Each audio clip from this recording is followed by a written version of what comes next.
NIOS 10वीं और 12वीं के बच्चे ध्यान दें। जिन बच्चों के पास हिंदी सब्जेक्ट है वो है, और दूसरा जिनके पास इकोनॉमिक्स है, और जिनके पास मैथमेटिक्स है, 10वीं और 12वीं के दोनों वह बच्चे ध्यान दें।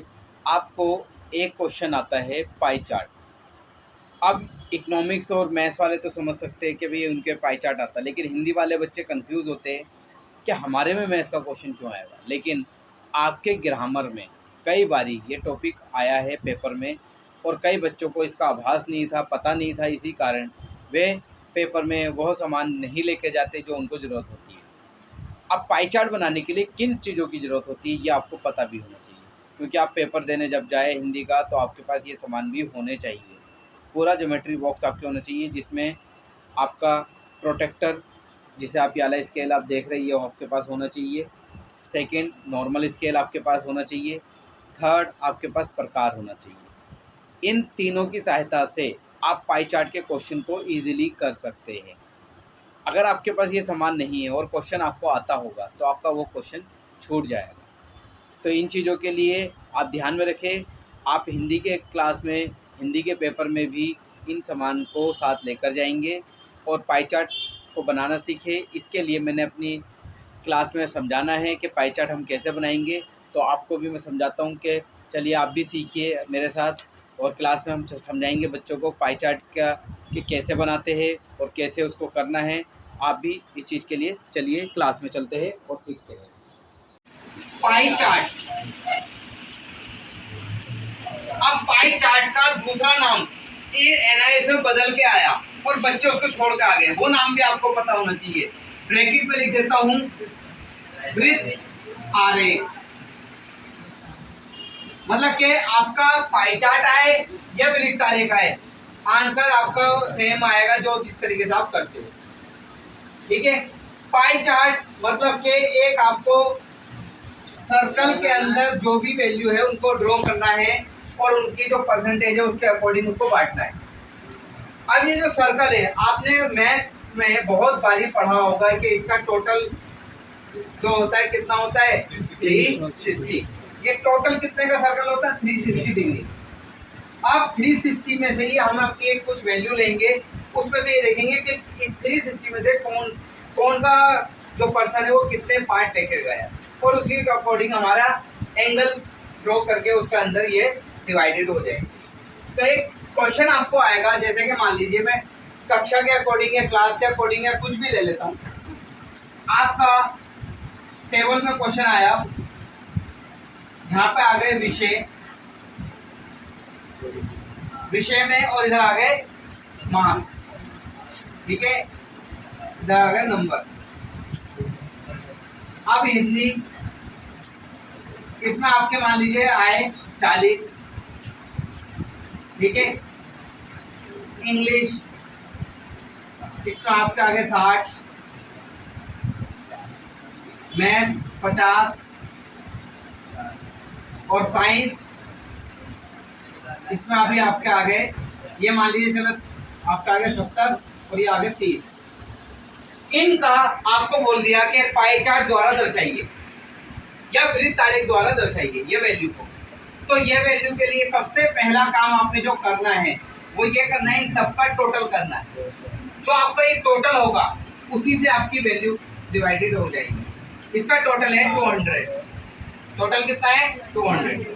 अब यहाँ पे आप एक रफ फिगर करोगे जिसमें आपका आएगा कि 40, पाई चार्ट का टोटल कितना होता है 360, मल्टीप्लाई करा, और अपॉन में टोटल कितना है इसका 200, और लास्ट वाले कॉलम में लिख दिया हमने कोण कि कितना हमारा कोण आ रहा है। ठीक है।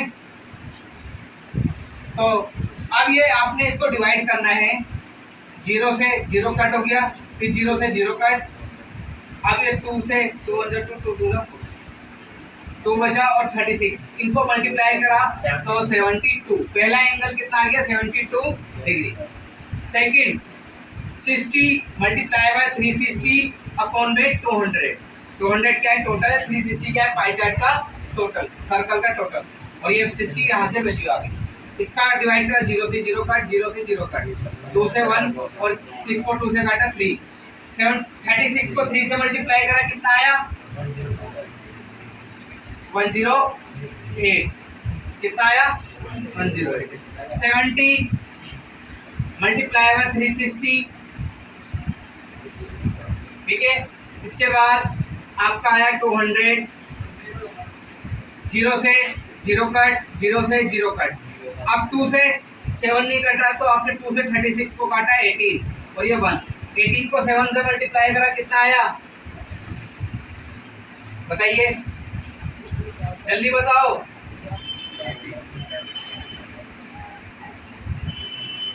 बताइए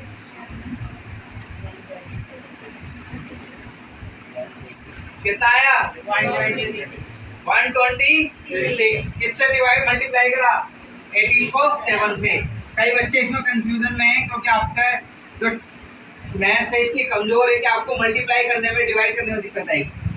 7 को 8 से मल्टीप्लाई करा कितना आया 6, 56 आया, और 7 को 1 से करा 7 और 5 प्लस करा तो 126, यही लिखा मैंने।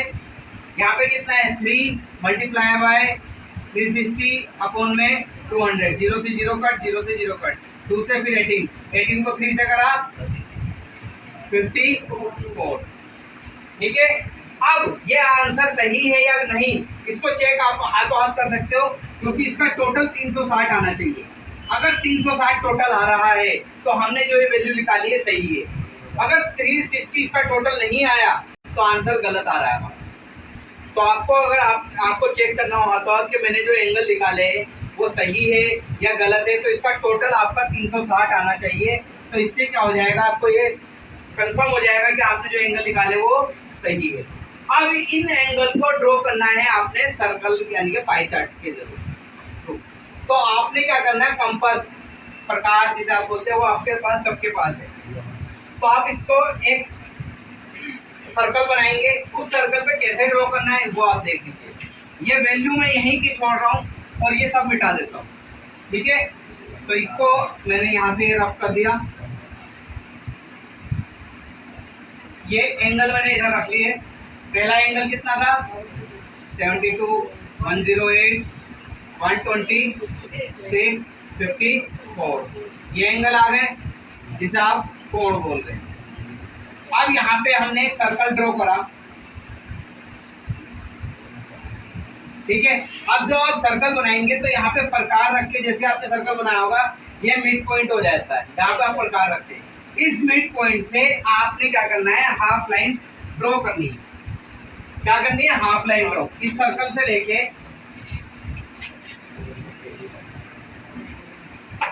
ये आपने टॉप पे रखा और ये आपने हाफ लाइन ड्रॉ कर दी, तो ये इसकी बन जाती है रेडियस, जिसे आप मैथ्स में रेडियस बोलते हैं, त्रिज्या, ठीक है।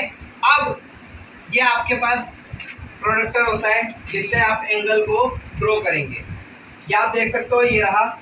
इस एंगल को मैंने इस प्रोडक्टर को इस पे रखा। अब ये जो मिड पॉइंट था, इस मिड पॉइंट को मैंने इस लाइन से ज्वाइन करा जो यहाँ पे क्रॉस था। अब पहला एंगल मेरा कितने का है 72, तो यहाँ से जो जीरो, ये जीरो देखो लाइन पे आ गया, 0 से 72 नापना है, 70 आ गया, 70, 72 ये पॉइंट लगा दिया, 2 पर पॉइंट लगाया, ये मेरा पॉइंट आ गया। इस पॉइंट को इस पॉइंट से मिला लिया और ये एंगल को सीधा रखा, ये बन गया मेरा 72। अगला एंगल कितना है 108।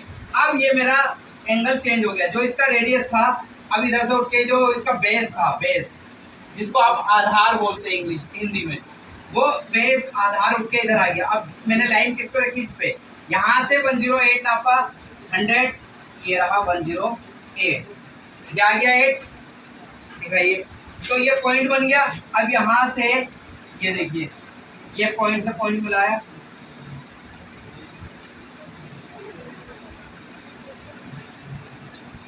ये आ गया। ये मेरा पहला कितना था 72, 108, अगला कितना है 126।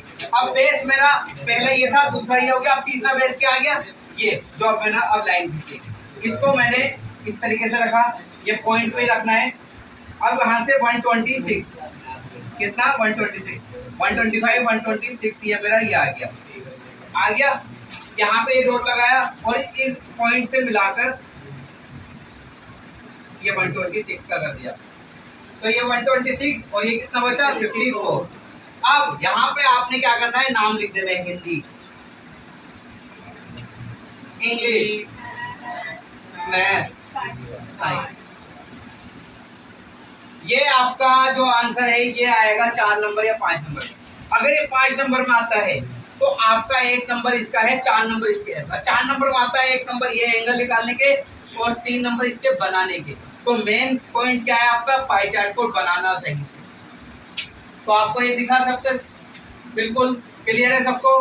तो इसका दूसरा नाम क्या है, वृत्त आरेख। पाई चार्ट हिंदी में पाई चार्ट के नाम से आएगा या वृत्त आरेख के नाम से।